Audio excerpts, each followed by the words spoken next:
أعوذ بالله من الشيطان الرجيم. بسم الله الرحمن الرحيم.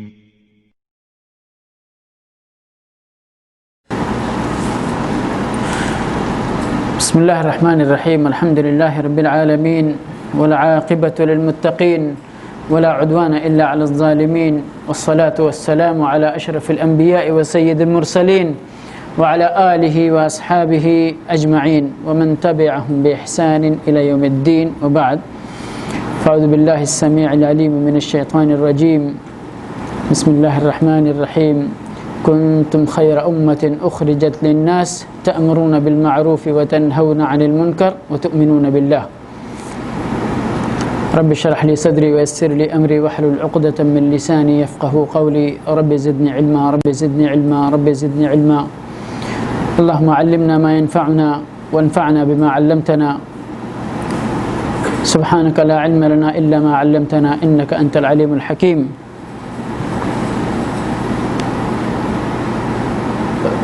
حمد و صلات کے بعد، جیسا کہ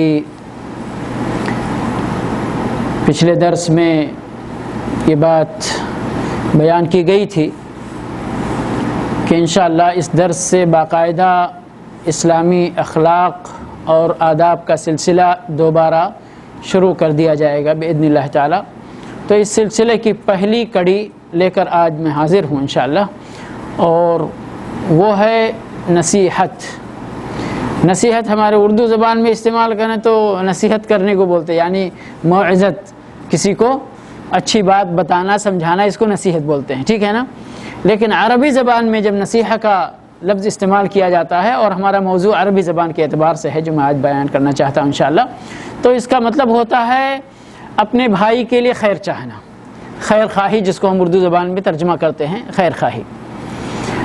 اب یہ موضوع ہے ہمارا آج کا کہ ہر مسلمان کو چاہیے کہ وہ اپنے بھائی کے لیے اچھا چاہے، اپنے بھائی کے لیے اچھا چاہے، اس کے لیے خیر چاہے، اس کے لیے بھلائی چاہے.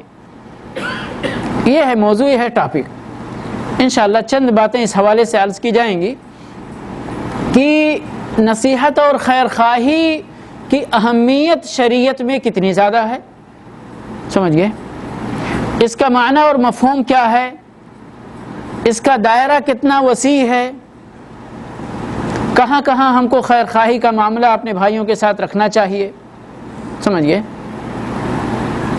اور اس کے آداب کیا ہیں، خیر خواہی کے آداب کیا ہیں. تو انشاءاللہ یہ چند نقطے آج کے درس میں انشاءاللہ بیان کیے جائیں گے بإذن اللہ. سب سے پہلے نمبر پر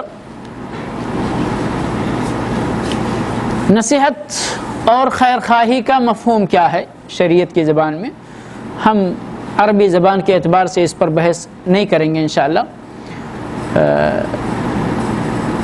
اس کا مفہوم کیا ہے یہ بیان کرنا ہے، اور یہی ہمارے لیے اہمیت کا حامل ہے. اور اگر ہم نے سمجھ لیا نصیحت کا، خیر خواہی کا مفہوم شریعت کی زبان میں کیا ہے، تو انشاءاللہ یہی ہمارے لیے کافی ہوگا. کہتے ہیں ارادۃ الخیر للمنصوح، جس کے لیے آپ خیر خواہی کا معاملہ کرنا چاہتے ہیں، جس کے لیے آپ نصیحت کرنا چاہتے ہیں، اس کے لیے آپ نیت کے اعتبار سے اور عمل کے اعتبار سے، قول و فعل، ہر اعتبار سے آپ اس کے لیے خیر کا ارادہ رکھتے ہوں، خیر کا ارادہ رکھتے ہوں. کون ہے اس سے قطع نظر، اور سامنے والا آپ جس کے لیے خیر کا ارادہ کر رہے ہیں، جس کے لیے خیر چاہتے ہیں، وہ کوئی بھی ہو سکتا ہے، آپ کے والد، آپ کے بیٹے، آپ کی بیوی، آپ کے شوہر، آپ کے بھائی، آپ کا پڑوسی، آپ کا ایک کوئی بھی مسلمان بھائی اگر ہے تو اس کے لیے نصیحت کرنا، خیر خواہی کرنا، یعنی اس کے لیے ہر وہ چیز جو اس کے لیے نفع بخش ہو آپ اس کے لیے چاہیں، اور ہر وہ چیز جو اس کے لیے نقصان دہ ہو سکتی ہے آپ اس کو اس چیز سے دور رکھنا چاہیں۔ سمجھ گئے؟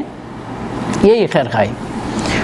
اور اس کی اہمیت کے حوالے سے اگر بات کی جائے تو بہت سارے نصوص ہیں جس میں اشارہ ملتا ہے اس بات کی طرف، اور بہت سارے نصوص ایسے ہیں کہ جن میں وضاحت کے ساتھ یہی نام لے کر کے اس کی اہمیت کو بیان کیا گیا ہے، جس میں سب سے بنیادی حدیث جو بیان کی جاتی ہے وہ صحیح مسلم کی حدیث ہے۔ تمیم داری رضی اللہ تعالی عنہ، تمیم داری رضی اللہ تعالی عنہ اس کے راوی ہیں، اور حدیث بڑی ہی بنیادی حدیث ہے اپنے اس موضوع کے اندر۔ حدیث کیا ہے؟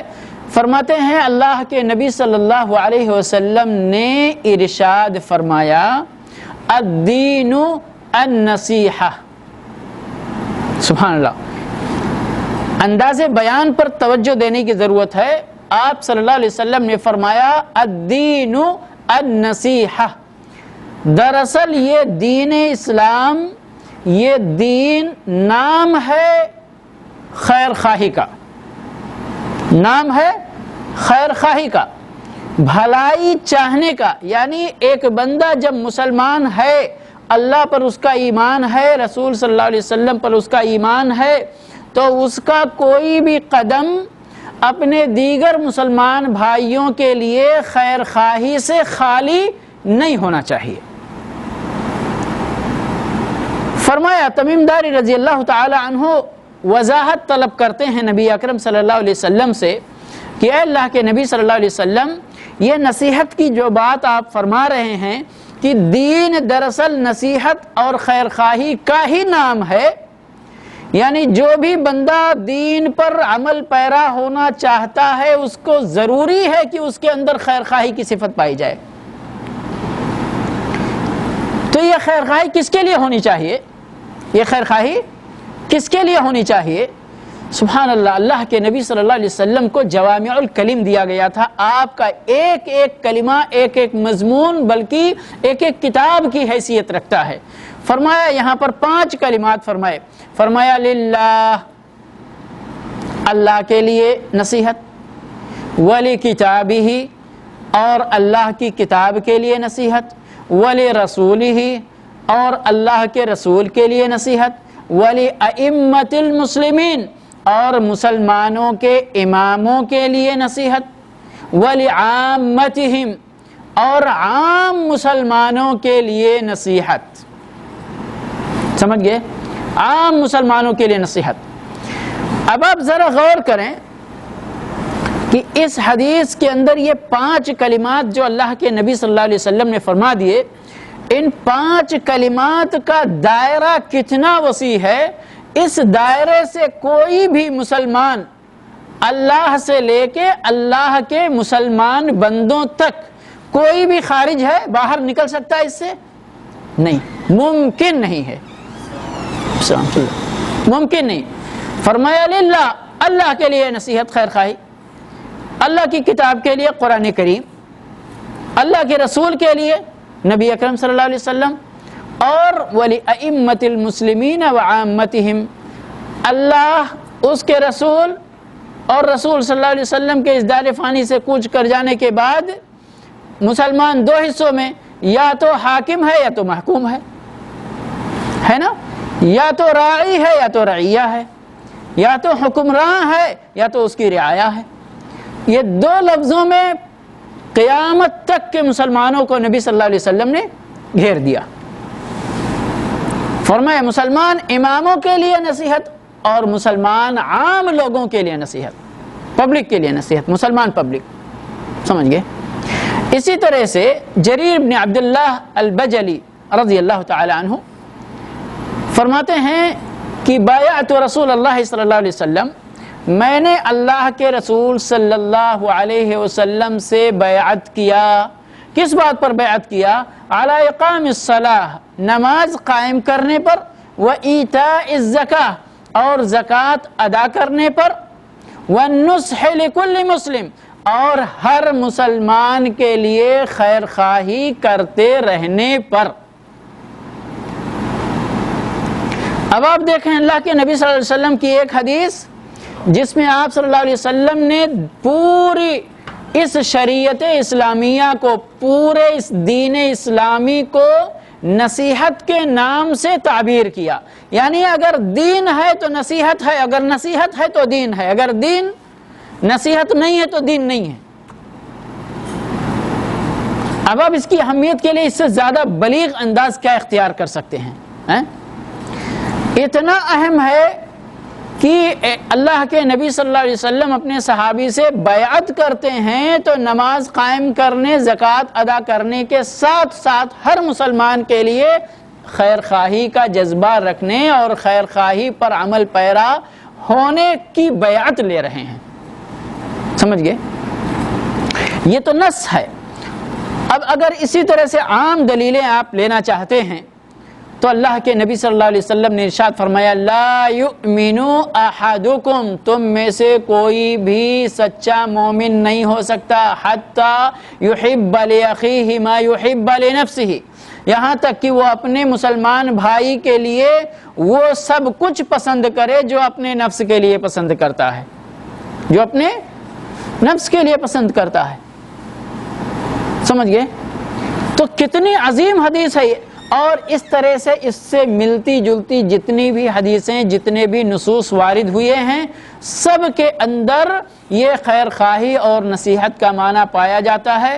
جو آیت میں نے آپ کے سامنے تلاوت کی ہے، سبحان اللہ، اللہ رب العالمین ارشاد فرماتے ہیں، کنتم خیر امت، کنتم خیر امت اخرجت للناس۔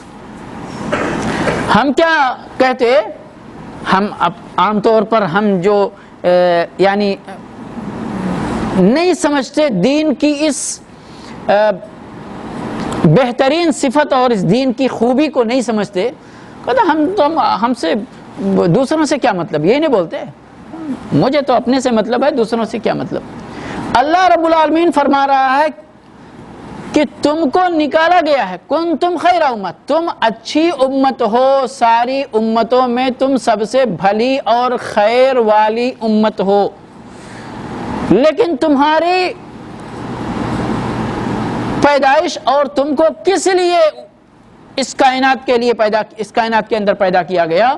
اخرجت للناس، تم کو لوگوں کے لیے پیدا کیا گیا ہے، تم کو صرف اپنے لیے، اپنی بھلائی چاہنے کے لیے، اپنے لیے انتظام انصرام صرف کرنے کے لیے، صرف اپنا الو سیدھا کرنے کے لیے، سارے لوگوں سے آنکھ بند کر کے صرف اپنی فکر کرنے کے لیے نہیں پیدا کیا گیا، بلکہ تم کو پیدا ہی دوسروں کے لیے کیا گیا ہے۔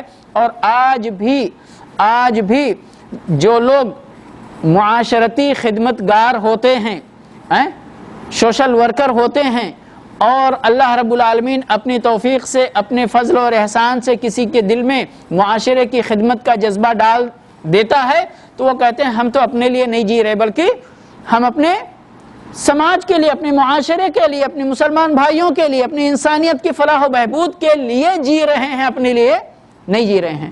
تو اللہ رب العالمین نے انسان، خاص طور پہ ہم مسلمانوں کی بات یہاں کی جا رہی ہے، کنتم خیر امہ، کنتم، اللہ رب العالمین نے یہاں پر کسی اور کو، یہود کو، نصارہ کو، سکھ کو، عیسائی کو نہیں مخاطب کیا، مسلمانوں کو مخاطب کیا ہے کہ تمہارا کام ہے کہ تم اپنے لیے کم، دوسروں کے لیے زیادہ جیو۔ اب کیا کام کرنا ہے؟ دوسروں کی بھلائی ہم کیسے حاصل کر سکتے؟ فرمایا تأمرون بالمعروف، لوگوں کو اچھی باتوں کا حکم دو، وتنہون عن المنکر، اور لوگوں کو بری باتوں سے روک دو، وتؤمنون باللہ، خود ایمان والے بنو، عمل صالح کرنے والے بنو، برائیوں سے بچنے والے بنو، اور دوسرے لوگوں کو بھی بھلائیوں کا حکم دیتے رہو، برائیوں سے باز رکھنے کی کوشش کرتے رہو۔ سمجھئے؟ تو کتنی واضح حدیث ہے یہ، کتنی واضح آیت ہے یہ اس سلسلے میں، لیکن یہاں نصیحت کا کلمہ صاف صاف استعمال نہیں کیا گیا ہے۔ لیکن قرآن میں دیگر غالباً شعیب علیہ السلام کے قصے میں اور بھی دیگر انبیاء کرام کے قصوں میں نصیحت کا لفظ صاف طور پر استعمال کیا گیا ہے۔ وَنَصَحْتُ لَكُمْ کا لفظ آیا ہے۔ نبی اپنی امت کو مخاطب کر کے کہتے ہیں میں جو تم کو یہ اللہ کی طرف دعوت دے رہا ہوں، تم کو یہ شرک، یہ بت پرستی، یہ اولیاء پرستی ترک کرنے کی دعوت دے رہا ہوں، اور ایک اللہ کی طرف جو تم کو بلا رہا ہوں وہ اس میں ہمارا کوئی غرض نہیں ہے، اس میں ہم تمہاری ہی بھلائی چاہتے ہیں۔ وَنَصَحْتُ لَكُمْ، اور بعض انبیاء کی حکایت بیان کی گئی وَلَكِنْ لَا تُحِبُّونَ النَّاصِحِينَ، لیکن تم ایسی قوم ہو گئے ہو، تم اپنے شرک پر قائم رہ کر ان کو ترک نہ کر کے اللہ رب العالمین کی طرف دعوت کو قبول نہ کر کے تم گویا کی نصیحت کرنے والوں کو پسند نہیں کرتے ہو، ان کی نصیحت کو اختیار نہیں کرتے ہو، ان کی نصیحت پر عمل نہیں کرتے ہو۔ سمجھ گئے؟ تو یہ گویا کی خیر خواہی کا کام کرنا، دوسروں کے لیے بھلائی چاہنا، یہ کس کا وظیفہ ہے، کس کا کام ہے؟ یہ انبیاء کرام کا کام ہے۔ انبیاء کرام کتنی آیتوں کے اندر انہوں نے کہ ہم تم کو یہ اللہ کی طرف دعوت دے رہے ہیں، تم سے ہم کچھ بھی خیر نہیں چاہتے، تم سے روپیہ نہیں چاہتے، تم سے پیسہ نہیں، ان اجری الا علی اللہ۔ انبیاء نے صاف طور پر اعلان کیا ہے کہ یہ جو میں دعوت کے لیے مشقت اٹھا رہا ہوں، تم کو بلا رہا ہوں، تمہارے پیچھے پیچھے بھاگ رہا ہوں، تم سے مجھے کوئی دنیا کا مال و متاع نہیں چاہیے، بلکہ اس مشقت کے پیچھے میں تو اللہ رب العالمین سے اپنی اجرت کا چاہنے والا ہوں۔ سمجھ گئے؟ تو یہ یعنی ہم مسلمانوں کو جو یہ تعلیم دی جا رہی ہے، چاہے وہ نبیوں کا قصہ بیان کر کے، چاہے وہ ڈائریکٹ آیتوں کے اندر اپنے مسلمان بھائیوں کے لیے خیر خواہی کا جذبہ رکھنے کے سلسلے میں، ان کو خیر کی طرف دعوت دینے، برائیوں سے روکنے کے سلسلے میں، اللہ کے نبی صلی اللہ علیہ وسلم نے کتنی صاف حدیث فرمایا، من رأى منکم منکرا، جو بندہ کوئی منکر کام دیکھے فلیغیرہ بیدہ، تو اس کو چاہیے کہ اس منکر کو اپنے ہاتھ سے مٹا دے، فإن لم يستطع فبلسانہ، اگر ہاتھ سے مٹانے کی طاقت نہ ہو تو اپنی زبان سے مٹانے کی کوشش کرے، یہی ان کو وعظ کرے، نصیحت کرے، ان کو عبرت سنائے کہ ایسا کام کرنے والوں کا یہ انجام ہوتا ہے، ایسا کام کرنے والوں کا یہ انجام ہوتا ہے۔ تو یعنی یہ سارے کام جو ہے یہ ایک انبیاء کا شیوا ہے، اور ایک داعی، ایک خیر خواہ آدمی، ایک اچھے مسلمان کو چاہیے کہ ہمیشہ وہ اپنے مسلمان بھائیوں کے تئیں اپنے دل کے اندر خیر خواہی کا جذبہ رکھے، اور اسی خیر خواہی کے جذبے کے تحت اس کی زندگی کے اندر اس کا ہر قدم اٹھے۔ سمجھ گئے؟ یہ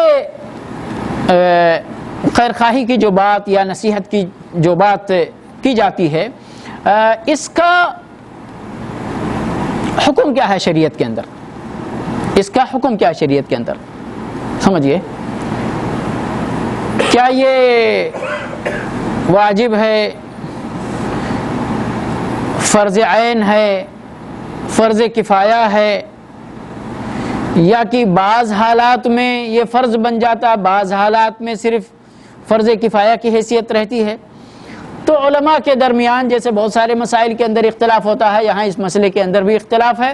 بعض علماء تو ان ظاہری نصوص کو دیکھ کر کے اسی بات کی طرف گئے ہیں کہ ہر مسلمان کے اوپر، اور خاص طور پہ یہ حدیث جو میں بیان کر رہا تھا کہ من رأى منکم منکرا فلیغیرہ بیدہ، اس کا مخاطب کون ہے؟ ہم ہیں، آپ ہیں، ہر مسلمان ہے نا۔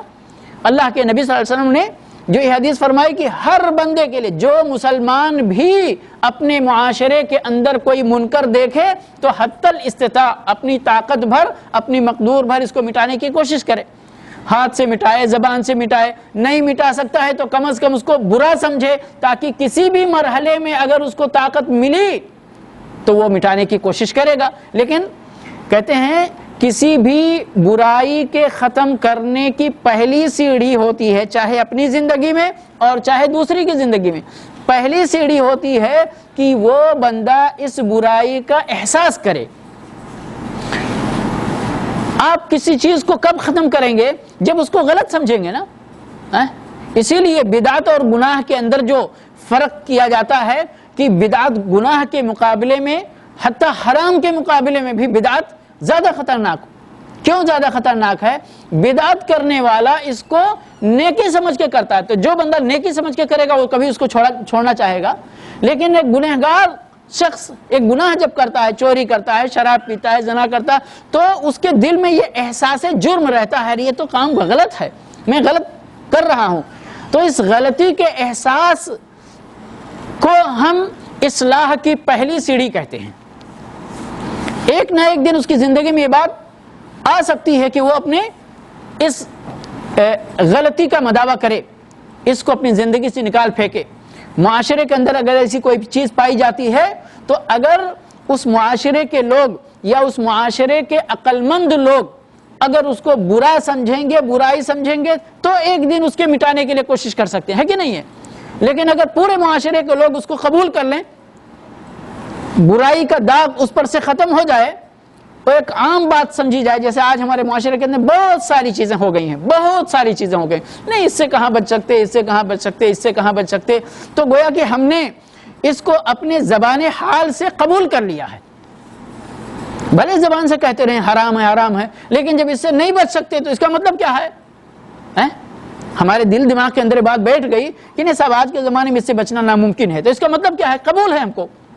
تو جب آپ نے قبول کر لیا تو اس کو مٹانے کی کبھی کوشش نہیں کریں گے آپ. سمجھ گئے؟ تو اسی بات کو اللہ کے نبی صلی اللہ علیہ وسلم نے تیسرے مرحلے میں فرمایا فَإِن لَمْ يَسْتَطِعْ فَبِقَلْبِهِ.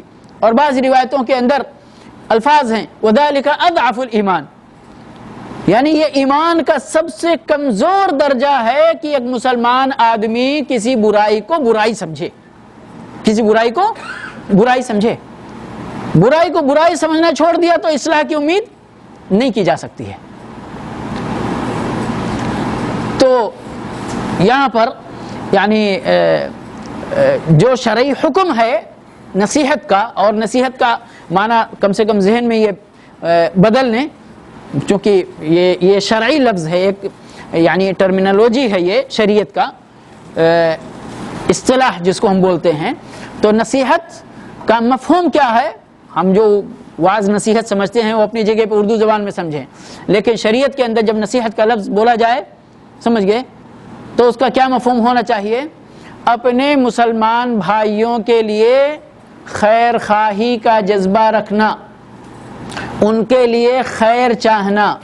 اب ایک خیر چاہنا ڈائریکٹ ہوتا ہے کہ صاحب یہ تو چیز اچھی ہے اس لیے ہم اپنے بھائی کے لیے چاہتے ہیں، اور دوسری چیز انڈائریکٹ کہ برائی سے بچ جانا بھی تو ایک خیر ہے، اپنے بھائی کو برائی سے بچا لینا بھی تو ایک خیر ہے. تو پلس اور مائنس دونوں چیزیں.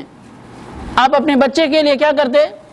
صرف ان کے لیے اچھی تربیت کا انتظام کرتے نہیں، ان کے اوپر نگاہ بھی رکھتے کہ کہیں بچے کی صحبت غلط نہ ہو جائے، بچے کی عادت غلط نہ ہو جائے، تو اس کو برائیوں سے محفوظ بھی رکھتے اور بھلائیوں کی تعلیم بھی دیتے. یہی نصیحت ہے، سمجھ گئے؟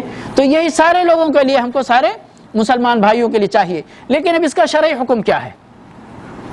اس کا شرعی حکم کیا ہے؟ علماء کرام اس کے اندر میں نے بتایا کہ 3 گروپوں کے اندر تقسیم ہو گئے. جیسے ظاہریہ، یعنی وہ علماء جو ظاہری نصوص پر بلا کسی یعنی توجیہ کے کہتے نہیں اس نص میں یہی ثابت ہے تو اس کا ذکر ہے تو اس کا یہ مفہوم ہوتا ہے. انہوں نے کہا نہیں صاحب، ہر مسلمان پر اپنے مسلمان بھائی کے لیے نصیحت کرنا یا نصیحت رکھنا، نصیحت کا جذبہ رکھنا، خیرخواہی کا جذبہ رکھنا فرض عین ہے، فرض عین ہے. دوسرے علماء نے کہا کہ فرض عین نہیں ہے، فرض کفایہ ہے، فرض کفایہ ہے. جب معاشرے کے اندر مسلمانوں کی اتنی تعداد اس ذمہ داری کو ادا کرنے لگے، ادا کرے کہ جتنے سے معاشرے کی اصلاح ممکن ہو جائے، تو پھر باقی اگر کوئی اس کوشش میں شامل نہیں ہوتا تو اس کو گناہ نہیں ملے گا.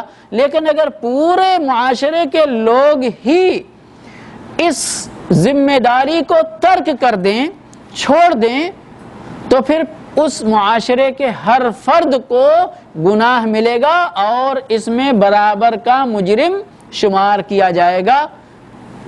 اللہ حفاظت فرمائے، اللہ ہم سب کو توفیق عطا فرمائے۔ یہ بہت بڑی ذمہ داری میرے بھائی اور دوستو، اور یہ نہ سمجھیں کہ اب یہاں فرض کفایہ، تو سب آدمی اگر یہ سمجھیں گے نہیں میری ذمہ داری نہیں ان کی ہے، وہ سمجھے نہیں میری نہیں ان کی ہے، وہ سمجھے نہیں ان کی نہیں ان کی ہے، تو پھر یہ ذمہ داری ایک دوسرے کے اوپر گردش کرتی رہے گی، کوئی اس کو قبول کرنے کو تیار نہیں ہوگا۔ پھر یہ تینوں لوگ سمجھ گئے سارے کے سارے گنہگار ہوں گے۔ اس لیے کچھ لوگوں کو لازمی طور پر اٹھ کر اس ذمہ داری کو قبول کرنا ہی کرنا ہے، ورنہ تو سارے لوگ اگر تو یعنی ہم بھی گنہگار ہوں گے اور باقی بھی معاشرے کے سارے فرد گنہگار ہوں گے۔ اور اگر ہم نے اٹھ کر اس ذمہ داری کو قبول کر لیا اور ادا کرنے لگ گئے تو ہم جیسے اگر کافی تعداد میں لوگ نکل آئے اس کام کے لیے تو پھر باقی لوگوں کو تو راحت مل جائے گی، سمجھ گئے؟ یہ دوسرا قول ہے۔ تیسرا قول یہ ہے کہ ہے تو فرض کفایہ، ہے تو فرض کفایہ، لیکن بعض حالات ایسے آتے ہیں یا آ سکتے ہیں معاشرے کے اندر کہ جن کو پیش نظر رکھتے ہوئے اس ذمہ داری کو فرض کفایہ سے فرض عین میں تبدیل کر دیا جائے گا۔ مثال اور یہ حالت، ایک گاؤں ہے 500 آدمیوں کا، اور وہاں پر اس پورے 500 آدمیوں میں سے 499 آدمی اس لائق نہیں ہے کہ نصیحت کی ذمہ داری ادا کریں، صرف ایک بندہ ہے وہاں پر، سمجھ گئے؟ تو اب اس ایک بندے پر یہ ذمہ داری فرض عین ہو جاتی ہے، وہ یہ کہے کہ نہیں صاحب یہ 499 کیا کر رہے ہیں، میرے اوپر ہی کیوں ذمہ داری ہے؟ تو یہاں پر جواب یہ ہے کہ چونکہ اس کام کے یہ ذمہ داری چھوٹی ذمہ داری نہیں ہے، بہت بڑی ذمہ داری ہے، اس ذمہ داری کی صلاحیت رکھنے والے، اس کی اہلیت رکھنے والے لوگ ان 499 میں سے کوئی نہیں ہے، اس لیے آپ کے اوپر ذمہ داری ہے۔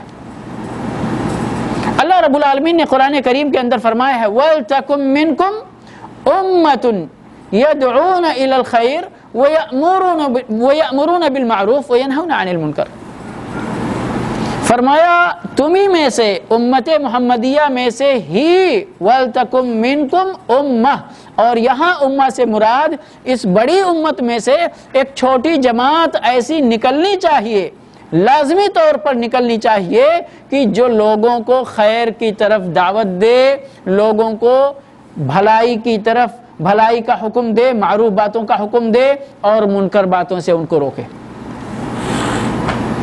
سمجھ گئے؟ اسی طرح سے اب یہ علم اور علماء اور امر بالمعروف والنہی عن المنکر، یہ ساری چیزیں اس کے اندر داخل ہو جاتی ہیں۔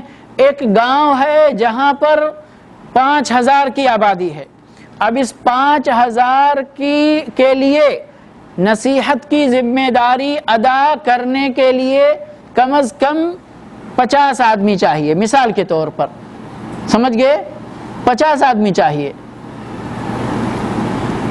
اب یہ 50 آدمی، ان میں سے موجودہ صرف 5 آدمی ہیں جو اس ذمہ داری کو اپنے سر پہ رکھے ہوئے ہیں، تو باقی 45 تو ابھی پورے نہیں ہوئے نا، تو جب تک یہ 45 پورے نہ ہو جائیں پھر اس وقت تک یہ پورا معاشرہ اس چیز کا ذمہ دار ہوگا، اس وقت تک یہ پورا معاشرہ اس کا ذمہ دار ہوگا۔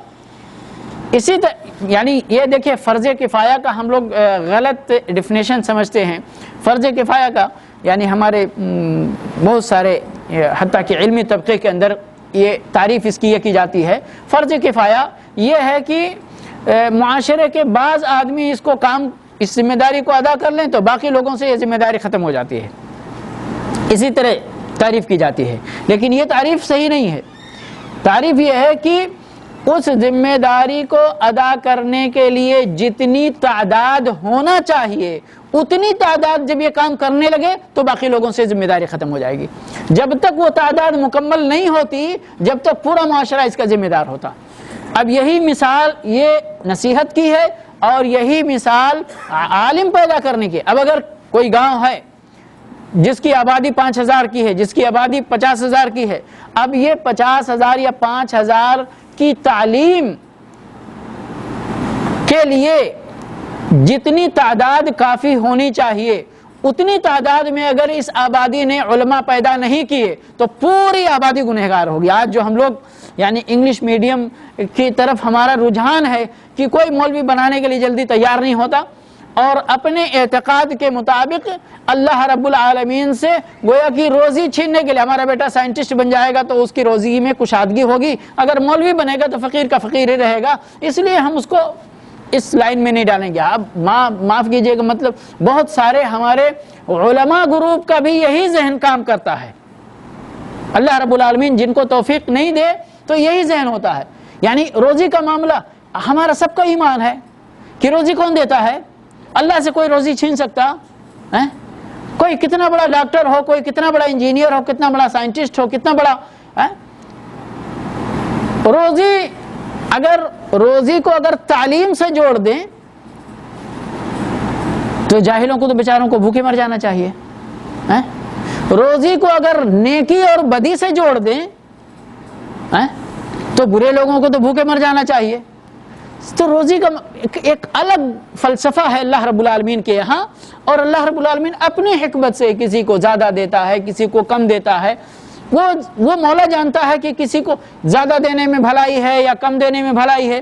اور یہ ہم سب جانتے ہیں کہ یہ دنیا تو امتحان کی جگہ ہے نا, امتحان کی جگہ ہے. تو اللہ کسی کو دے کر بھی امتحان لیتا ہے, کسی سے واپس لے کر بھی امتحان لیتا ہے, کسی کو فقیری میں مبتلا کر کے امتحان لیتا ہے, کسی کو امیری میں مبتلا کر کے امتحان لیتا ہے, کسی کو بادشاہت بھی دے کر امتحان لیتا ہے. سمجھ گئے؟ تو اس لیے روزی کے معاملے کو ان چیزوں سے نہیں جوڑنا چاہیے. دین کا معاملہ یہ ہمارے اپنے ایمان کی ذمہ داری ہے. ہم نے اپنے آپ کو مسلمان کہا تو اس مسلمان کہنے کا جو تقاضا ہے وہ پورا کرنا ہمارے مسلمان ہونے کی ذمہ داری میں شامل ہے. سمجھ گئے؟ تو اس لیے یعنی اپنی ذمہ داری سے فرار اختیار نہیں کر سکتے. اللہ رب العالمین خوب جانتا ہے کہ ہم میں سے کس کی ذمہ داری کیا ہے. اللہ ہم کو توفیق مانگنا چاہیے رب العالمین سے کہ رب العالمین اپنے فضل سے, اپنے احسان سے ہم کو توفیق عطا فرمائے, ہم کو اپنے دین کے کام کے لیے چن لے. تو یہ بہت بڑا شرف ہے, اللہ کا بہت بڑا فضل ہے, لیکن ہم اس کو پہچانتے نہیں ہیں. ہم اس کو دوسرے زاویے سے دیکھتے ہیں. ارے مولوی کی تنخواہ تو اتنی ہوتی ہے, ڈاکٹر کی تنخواہ, یعنی سبحان اللہ. ہم نے یعنی مشاہدہ کیا میرے بھائی اور دوستوں, روزی کے معاملے میں عجیب و غریب. آپ یعنی یقین کریں, اور ہمارا دیکھیے مسئلہ یہ ہے کہ اگر ہم ان چیزوں کو ایک تولنے کے ارادے سے اسٹڈی کریں گے تو ہو سکتا ہے اللہ کی توفیق آپ کا ساتھ نہ دے, لیکن ایمان کے ساتھ, توکل کے ساتھ اگر اس چیز کو ہم اپنی زندگی میں داخل کریں گے تو انشاءاللہ اللہ رب العالمین کی توفیق بھی ملے گی, اللہ رب العالمین کی برکتیں بھی آئیں گی. آپ علماء کی جماعت پر, علماء ربانیین, آج تو مسئلہ یہ ہے کہ یعنی حقیقت میں اللہ رب العالمین کا یعنی چنندہ عالم کون ہے جس کو اللہ رب العالمین کی توفیق حاصل ہے, اور ایک مدرسے سے فارغ التحصیل عالم کون ہے جس نے سرٹیفکیٹ تو لے لیا عالم ہونے کا, مولوی ہونے کا, لیکن اس کے حقوق کی ادائیگی کی ذرا نہ فکر ہے اور نہ اس کے لیے کوئی کاوش اور کوشش ہوتی ہے. سمجھ گئے؟ تو سبحان اللہ, اللہ رب العالمین.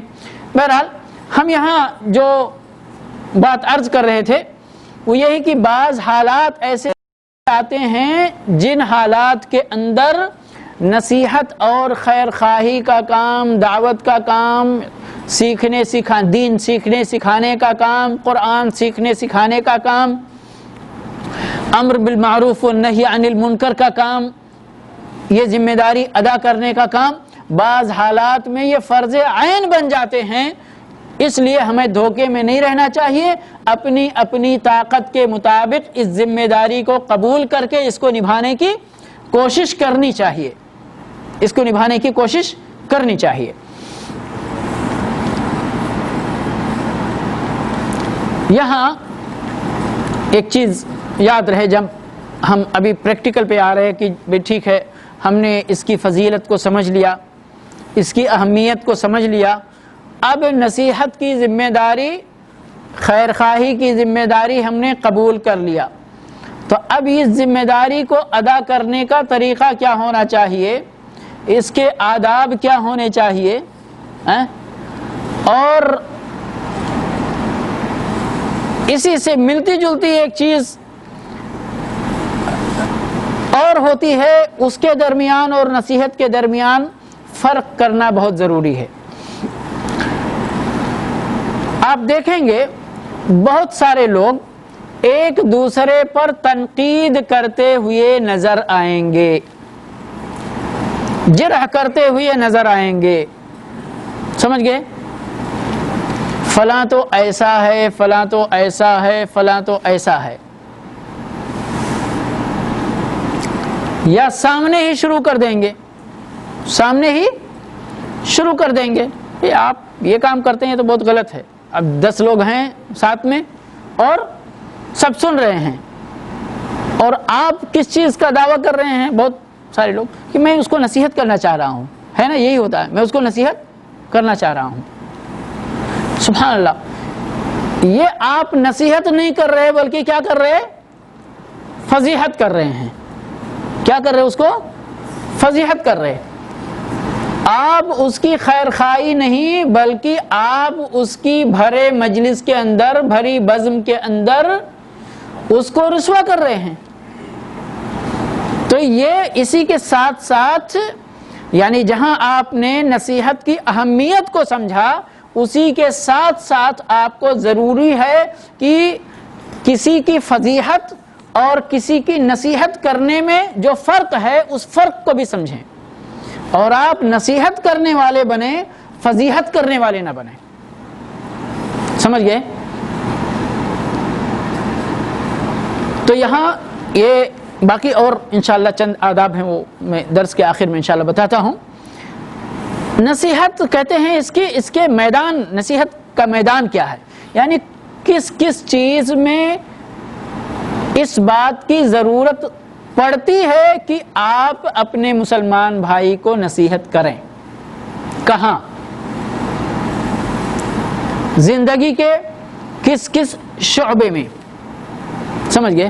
تو اس کے لیے بہت سادی سی بات سمجھ لیں کہ اللہ کے نبی صلی اللہ علیہ وسلم نے نصیحت کو کیا فرمایا، الدین النصیحہ۔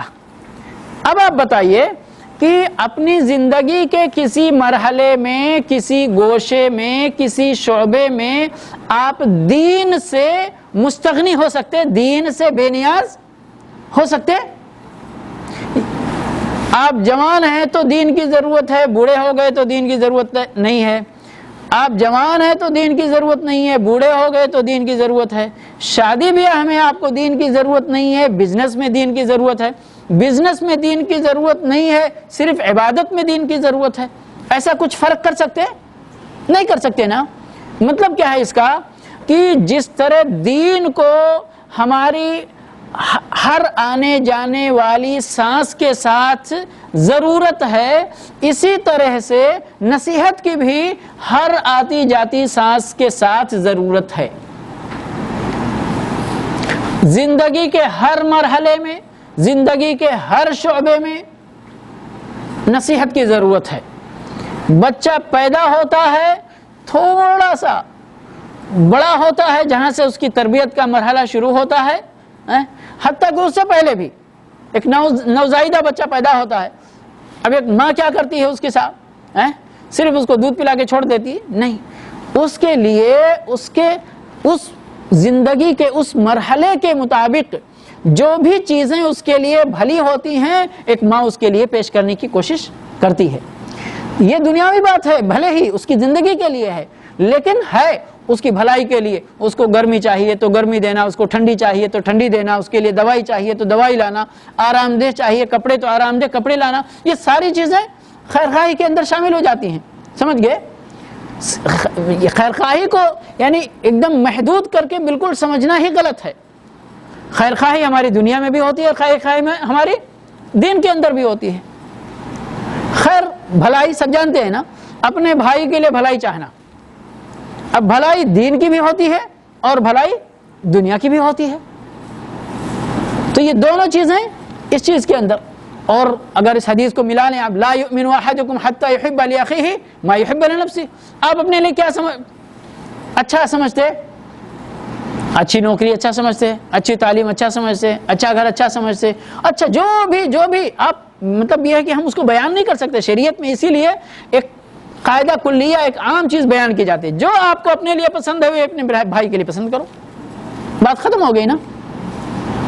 تو اس لیے کہتے ہیں اس کے لیے کوئی خاص میدان نہیں ہے کہ کہیں کہ یہاں نصیحت کرو یہاں نصیحت کی ضرورت نہیں ہے، یہاں نصیحت کرو یہاں نصیحت کی ضرورت نہیں. ہر جگہ جہاں بھی ایک مسلمان بھائی کو نصیحت کی ضرورت ہو وہاں پر آپ کو نصیحت پیش کرنا ہے. اور واجب والی چیز میں ایک چیز میرے ذہن سے نکل گئی تھی، اگر آپ کا بھائی آپ سے نصیحت طلب کرتا ہے تو اس وقت بھی اسے نصیحت پیش کرنا آپ کی ذمہ داری ہو جاتی ہے. اللہ کے نبی صلی اللہ علیہ وسلم نے جہاں پر مسلمانوں کے حقوق بیان فرمائے ہیں وہیں پر ایک حق یہ وَإِذَا اسْتَنصَحَكَ فَانصَحْهُ، جب تمہارا مسلمان بھائی نصیحت طلب کرے تو نصیحت پیش کرو. نصیحت طلب کرے تو نصیحت پیش کرو. اب اس کی ہم مثال ہی دے سکتے ہیں، مثال سے تاکہ آپ اس چیز کو سمجھیں، ورنہ ہم اس کا پورا شمار نہیں کر سکتے. اب مثال کے طور پر کوئی کمپنی ہے، آپ یہاں ایک بندہ ہے وہ اس کمپنی میں جاب کرنا چاہتا ہے، ٹھیک ہے. آپ کے بارے میں اس کو معلوم ہے کہ آپ کو اس کمپنی کے بارے میں بہت ساری معلومات ہیں اپنے تجربے سے یا آپ کے دوست کے تجربے سے یا کسی طرح سے، لیکن اس بندے کو معلوم ہے کہ اس کمپنی کے بارے میں آپ کو جانکاری ہے. اب وہ وہاں پر اپلائی کرنے سے پہلے آپ سے ایک بھائی چارے میں دیکھیں میں فلاں کمپنی میں اپلائی کرنے والا ہوں، آپ ہم کو بتائیے آپ کا کیا خیال ہے، بہتر ہے یا بہتر نہیں ہے. اب یہی آپ کی ذمہ داری شروع ہو جاتی ہے. اگر آپ کو معلوم ہے کہ وہ کمپنی بہتر ہے تو اس کو بتائیے بہتر ہے، اور اگر معلوم ہے کہ وہ کمپنی بہتر نہیں ہے تو اس کو فوراً بتائیے. یہاں پر آپ کی ذمہ داری یہ فرض عین بن جاتا ہے. کیا بن جاتا ہے؟ فرض عین بن جاتا ہے. اسی طرح سے ہمارے سماج کے اندر شادی بیاہ کا مسئلہ بہت بڑا اہم مسئلہ ہوتا ہے. کسی بچے کے بارے میں آپ اپنی بچی کا رشتہ کرنا چاہتے ہیں، کسی سے آپ مشورہ طلب کرتے ہیں، بھائی بتاؤ اس کے بارے میں، ٹھیک ہے. کسی بچی کے بارے میں آپ کو مشورہ طلب کرنا ہے. یہ مثالیں ہیں. اب ہوتا کیا ہے وہ بتاؤں تو آپ لوگ اتنی افسوس کے ساتھ یہاں ہنسنے کی بات نہیں ہے، شوق لگنے کی بات ہے کہ یہ مطلوب ہے. ہم مسلمان ہیں نا، اب ہم مسلمان سے یہ اللہ رب العالمین کا مطالبہ ہے کہ اپنے مسلمان بھائی کے لیے ہم کیا کریں؟ خیر خواہی کا برتاؤ کریں. اس کے بالمقابل ہم مسلمانوں کا عمل دیکھنا ہے، تو عمل دیکھنے کے بعد آپ کو افسوس کے علاوہ اور کچھ ہاتھ نہیں آئے گا الا ماشاء اللہ. بعض مثالیں الحمدللہ اس دنیا کے اندر ایسے لوگ بھی ہیں جو ابھی اپنے مسلمان ہونے کا ثبوت پیش کرتے ہیں، لیکن عام بات جو ہے کتنا شادی بیاہ کے معاملے میں آتا ہے، پوچھ لیا آپ کو پہلے نہیں معلوم تھا، اب معلوم ہو گیا اور آپ کو معلوم ہے کہ وہ رشتہ اچھا ہے، پھر اس کے آپ سیدھے نہیں ارے دور مت، اس کے قریب مت جانا. کیا کرتے؟ اس کو دور کر دیتے، خود جا کے فٹ کر لیتے. ہوتا کہ نہیں ہوتا؟ کبھی اس کے الٹا بھی ہوتا ہے. تو سبحان اللہ، یہ میں مثالیں دے رہا ہوں میرے بھائی اور دوستو. ہمیں اپنی اصلاح کی ضرورت ہے، ہمیں اپنی اصلاح کی ضرورت ہے.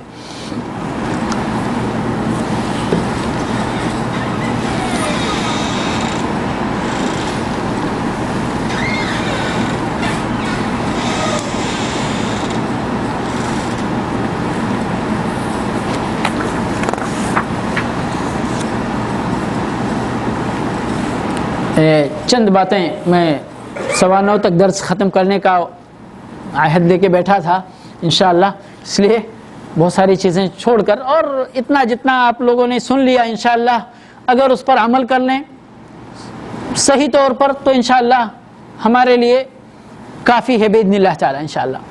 ورنہ باتیں تو شریعت کے تعلق سے جتنا ہی اگر اس کے جزیات پر آئیں، ہر پارٹ پر اگر گفتگو کریں اور اس کو سمجھانے کی کوشش کریں تو وقت کم پڑ جاتا ہے. جو میں نے آپ کو ذکر کیا تھا کہ اب ہم کو نصیحت کرنا ہے، ذمہ داری قبول کر لیا، احساس کر لیا، ٹھیک ہے. اب اس کا طریقہ، اس کے آداب کیا ہیں؟ سب سے پہلا ادب، سب سے پہلی چیز یہ نصیحت، یہ دین ہے نا، اور دین بغیر اخلاص کے قابل قبول ہوگا؟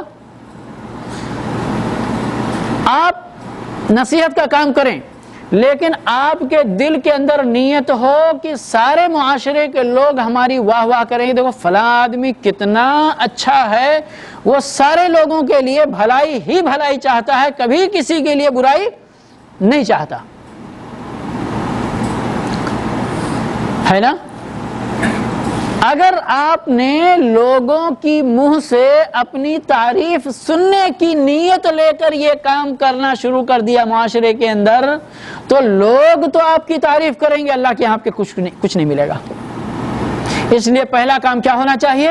آپ کیوں لوگوں کو دعوت دے رہے، کیوں لوگوں کو خیر کی بات کی طرف بلا رہے، کیوں لوگوں کو برائیوں سے روک رہے، کیوں لوگوں کے لیے نصیحت اور خیر خواہی کا کام کر رہے؟ تاکہ آپ کا اللہ آپ سے راضی ہو جائے، آپ کا اللہ آپ سے خوش ہو جائے، آپ کے اس عمل سے خوش ہو جائے اور قیامت کے دن اس کا اجر آپ کو عطا فرمائے.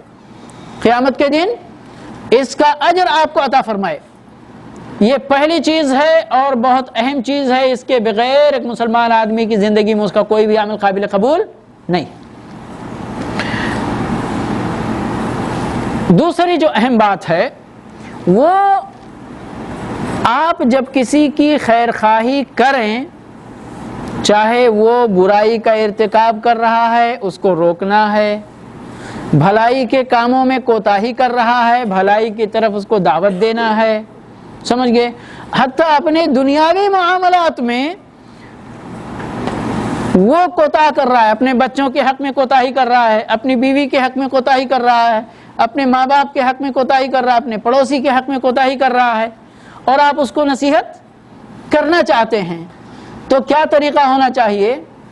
آپ ڈانٹ پھٹکار اور یہ ساری چیزیں نہیں ہونی چاہیے. نرمی کے ساتھ نصیحت کرنا یہ زیادہ قبولیت کی امید کی جاتی ہے اس کے سلسلے میں، ہے کہ نہیں؟ یہ چیز میرے بھائی اور دوستو سبحان اللہ، آپ اپنے مت جائیے، اپنے پڑوسی پہ اپلائی مت کیجئے، آپ اپنے بچوں پہ اپلائی کر کے دیکھ لیجئے. آج کا بچہ اگر کوئی برائی کر رہا ہے اور اس کو تو آپ کی طرف اسی طرح وہ نگاہ اٹھا کر، آج کے بچے وہ یعنی ہم لوگ بھی بہت اچھے نہیں تھے لیکن پھر بھی آج کے بچوں سے چونکہ آج اور دن بدن جو ایک دن گزرے گا تو ہم اچھائی کم دیکھیں گے، برائی زیادہ دیکھیں گے. میں نے یہ مثال دیا، اور یہ بچے کا جب یہ حال ہے تو آپ بڑے کا پھر تصور کر سکتے ہیں. آپ کا بھائی ہے، چاہے چھوٹا ہے چاہے بڑا ہے، بڑا ہو گیا، آپ اس کو نصیحت کرنا چاہتے ہیں، ڈانٹ پھٹکار کی زبان قابل قبول زبان نہیں ہوتی. ضرورت پڑے تو آپ جہاں پر طاقت استعمال کرنے کی اتھارٹی اللہ نے آپ کو دی ہے وہاں پر استعمال بھی کرنا ہے، لیکن عام طور پر جو اللہ کے نبی صلی اللہ علیہ وسلم کا طریقہ تھا، آپ کی سنت تھی اور آپ کا فرمان ہے کہ رفق کسی چیز کے اندر، نرمی کسی چیز کے اندر داخل ہو جائے تو وہ چیز خوبصورت ہو جاتی ہے، اور اگر نرمی کسی چیز کے اندر سے غائب ہو جائے تو وہ چیز بدصورت ہو جاتی ہے. سمجھ رہے ہیں؟ ایک لکڑی ہے، ایک نرم لکڑی ہوتی ہے جس کو آپ ٹیڑھا کر کے کچھ بھی بنا سکتے ہیں، وہ لکڑی خود سمجھتے ہیں یہ لکڑی بہت اچھی ہوتی ہے، اس کو جیسے چاہیں تیسے بنا سکتے ہیں. اور ایک لکڑی نہیں صاحب، اس کو تھوڑا سا آپ ٹیڑھا تو ٹوٹ جائے گی. خاتون کے بارے میں اللہ کے نبی صلی اللہ علیہ وسلم کیا فرمایا؟ یہ تو پسلی سے پیدا ہوئی ہے، خاتون کو بھی نصیحت کرنے کی ضرورت ہے نا، سب کے پاس ماشاءاللہ سب کے گردن میں 1 2 3 خواتین تو ہوتی ہی ہیں، نصیحت کرنے کی ضرورت ہے۔ ان کے بارے میں اللہ رب العالمین نے اللہ کے نبی صلی اللہ علیہ وسلم نے کیا فرمایا کہ آپ کی رفیق سفر یہ آپ کی پسلی سے پیدا ہوئی ہے، اور پسلی میں سب سے ٹیڑھا یا اوپر والی پسلی ہوتی ہے اسی سے پیدا ہوئی ہے، اگر اس کو سیدھا کرنے آئیں گے تو سیدھا نہیں ہوگا، ٹوٹ جائے گی پر سیدھی نہیں ہوگی، تو اس خاتون سے فائدہ اٹھانا ہے تو اس کے ٹیڑھے پن کے ساتھ ہی فائدہ اٹھانا ہے، نرمی کے ساتھ، ٹوٹنے نہ پائے۔ اور نبی صلی اللہ علیہ وسلم فرمایا وَكَسْرُهَا طَلَاقُهَا، خاتون کا ٹوٹنا کیا ہے آپ کی زندگی میں؟ اس کا طلاق لے لینا ہے، یہ نوبت طلاق تک پہنچ جائے گی، پھر وہ ٹوٹ جائے گی، آپ کی زندگی سے خارج ہو جائے گی، سمجھ گئے؟ تو میرے بھائی اور دوستو، یہ رفق اور لین، آپ نصیحت کیسے کریں؟ نہایت نرم انداز میں۔ اسی کے ساتھ ایک چیز یاد رکھیں کہ جس کو آپ نصیحت کرنا چاہ رہے ہیں اور کر رہے ہیں، اس کو یہ پتہ چلے، آپ کے نصیحت کرنے کے انداز سے یہ اظہار ہو کہ آپ اس بندے سے محبت کرتے ہیں، اس لیے نصیحت کرتے ہیں۔ اس بندے سے آپ کیا کرتے ہیں؟ محبت کرتے ہیں، اس لیے اس کو نصیحت کرتے ہیں۔ اگر محبت نہیں کرتے تو خلاص مجھے کیا فکر ہے، جانے دو جیسے بھی ہے۔ تو محبت کا اظہار کرتے ہوئے نرمی کے ساتھ اس ذمہ داری کو ادا کرنا چاہیے، اور اسی سے ایک چیز ملی ہوئی ہے جو میں نے پہلے ذکر کیا کہ آپ کی یہ نصیحت علی الاعلان نہیں ہو، بھری مجلس میں، بھرے انجمن میں نہیں ہو، زور زور سے بلند آواز سے نہیں ہو۔ کیا ہو طریقہ پھر؟ وہ کیسے بھی حکمت اختیار کرنا بہت ضروری ہے، حکمت اختیار کرنا بہت ضروری ہے۔ کیسے آپ اس بندے کا دل جیت سکتے؟ جب آپ نے دل اس کا فتح کر لیا تو پھر اس کو نصیحت کرنا آسان ہو جائے گا، لیکن اگر دل جیتنے میں آپ ناکام ہو گئے تو پھر آپ کی نصیحت کامیاب بھی ہو سکتی ہے لیکن ناکام ہونے کا خدشہ بھی ساتھ ساتھ میں رہتا ہے۔ تو اس لیے بہت ہی پیار سے، بہت ہی نرمی سے، پوشیدگی کے اندر، خفیہ طریقے سے، تنہائی کے اندر، خلوت کے اندر، اس کو چاہے آپ چائے پہ بلا لیجئے اپنے گھر پہ، یا اس کے گھر چلے جائیے، خود میں آپ کے یہاں آ رہا ہوں، چائے پینے آ رہا ہوں، اور پھر تنہائی میں آپ بیٹھ جائیے۔ مجلس میں ہیں، اگر یہ خطرہ ہے، کبھی کبھی ہم مسجد میں کسی بھائی کو نصیحت کرنا چاہتے، انتظار کرتے کہ وہ نماز سے فارغ ہو جائے یا ہم نماز سے فارغ ہو جائیں، سب کے سامنے نہیں کرنا چاہیے، تنہائی چاہیے، جب تک وہ غائب ہو جاتے، ایسا بھی ہوتا ہے کبھی کبھی، لیکن جو کچھ بھی ہو جائے، بہرحال آپ کو یہ ہے چپکے سے اس کا ہاتھ پکڑیے، تنہائی میں لے کر جائیے، اگر آپ کو اس کی کوئی نوٹس لینا ہے تو۔ اور آخری بات کہ آپ کی نیت جہاں اللہ کے لیے خالص ہو وہیں اس بندے کے لیے بھی خالص ہو۔ اور نصیحت کی لغوی توضیح وضاحت میں نے نہیں کی، نصیحت کی اگر ہم لغوی وضاحت اب یہاں ضرورت ہے کرنے کی کہ نصیحت کا معنی کیا ہوتا ہے؟ نصیحت کا معنی خلوص کے ہوتے ہیں۔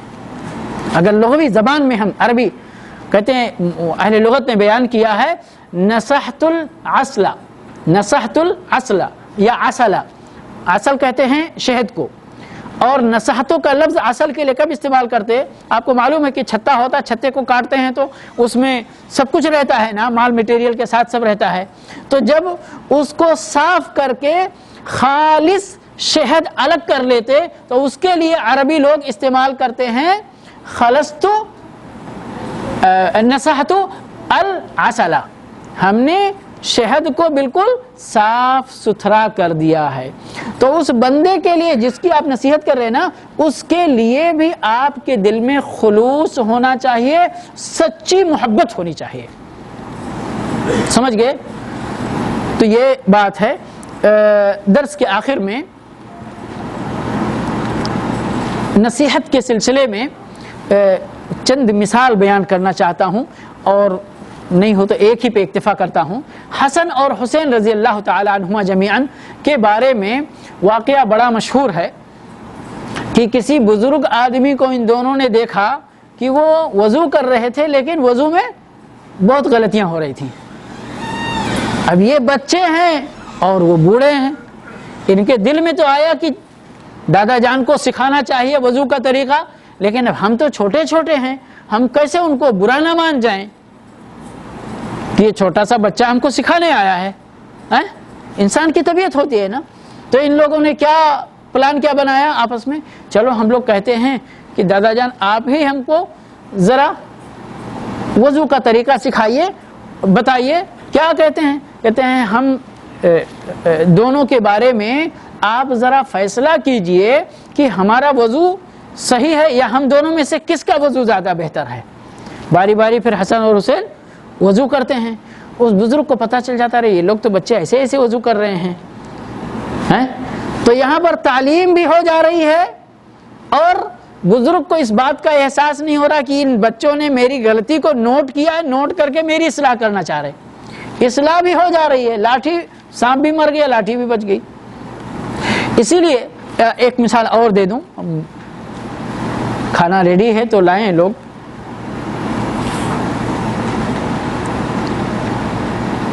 جریر بن عبداللہ البجلی رضی اللہ تعالی عنہ کہتے ہیں ان کا ایک واقعہ ہے, خیر خواہی کی بات کر رہا ہوں, کہ وہ اپنے غلام کے ساتھ بازار گئے, جانوروں کے بازار, اور اپنے غلام کو کہا دیکھو تم کو ہمیں ایک اچھا سا گھوڑا چاہیے, جو تم کو پسند آئے وہ ذرا لے کر آؤ. اب انہوں نے گھوڑے کی قیمت لگا دی 300 دینار یا درہم. گھوڑے والے نے کہا نہیں یہ تو بہت کم ہے, بہت کم ہے. کہا چلو ٹھیک ہے, پھر ادھر کنارے ایک بزرگ ہیں ان سے فیصلہ کرا لیتے ہیں, اگر مناسب ہے. تو گئے ان کے پاس, جریر بن عبداللہ البجلی کے پاس.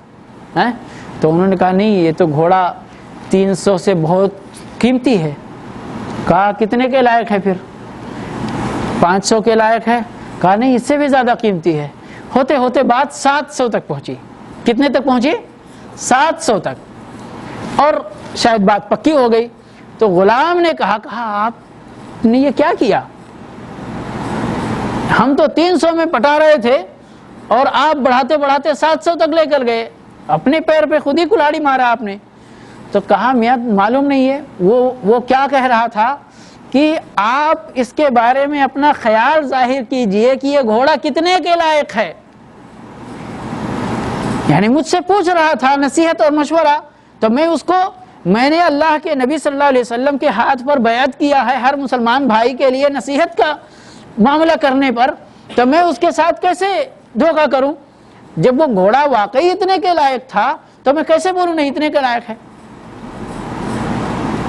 پیسہ خود ہی لگانا ہے. 300 میں ملنے کے بجائے وہ چیز 700 میں بندہ خریدنا گوارا کر رہا ہے, لیکن اپنے مسلمان بھائی کو دھوکہ دینا یا اس کو غلط مشورہ دے کر مس گائیڈ کرنے کو گوارا نہیں کر رہا ہے.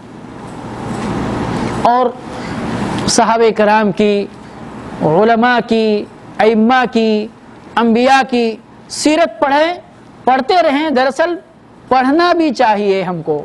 ہم لوگ بہت سارے لوگ آج کل اپنا وقت یوں ہی بہت ساری چیزوں میں گنوا دیتے ہیں اور اللہ اور اس کے رسول صلی اللہ علیہ وسلم کی باتوں کی تعلیم کے لیے وقت نہیں نکالتے. یعنی عجیب حال ہو گیا ہے. کل یا آج ہی کی بات ہے, ایک عجیب لیبر کورٹ کے اندر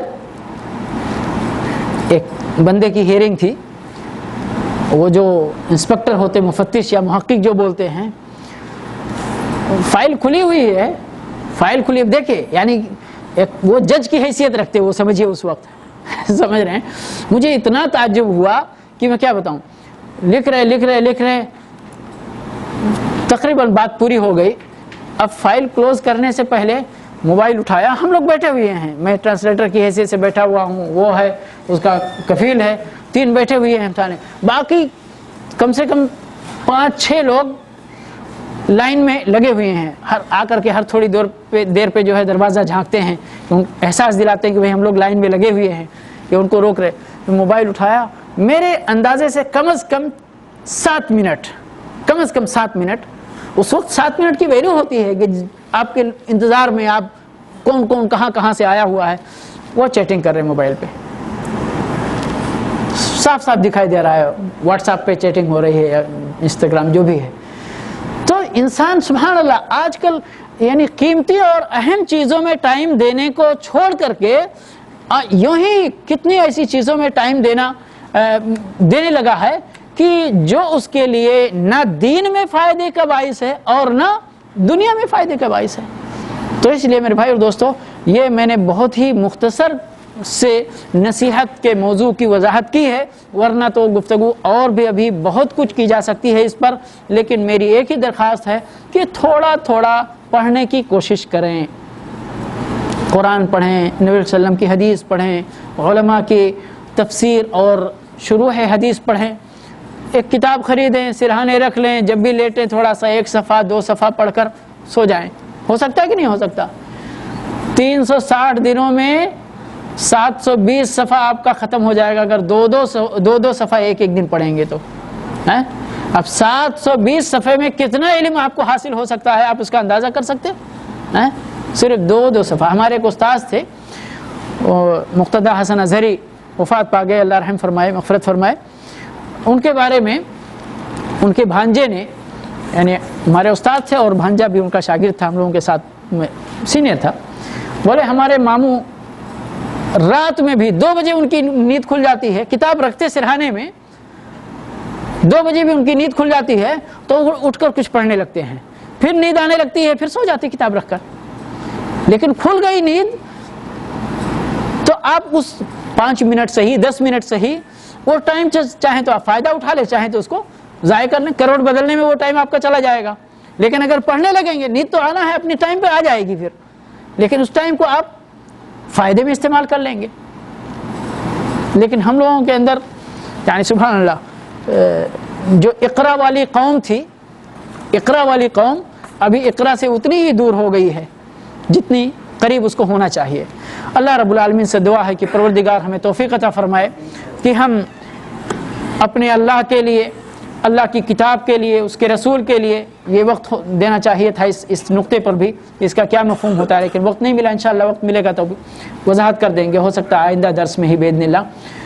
اور اپنے لیے, اپنے مسلمان حکمرانوں کے لیے, اپنے مسلمان بھائیوں کے لیے نصیحت کا جذبہ رکھنے اور اسی جذبے کے مطابق نصیحت کا برتاؤ کرنے کی توفیق عطا فرمائے. وآخر دعوانا الحمدللہ رب العالمین, وصلی اللہ علی نبینا محمد وعلی آلہ واصحابہ اجمعین.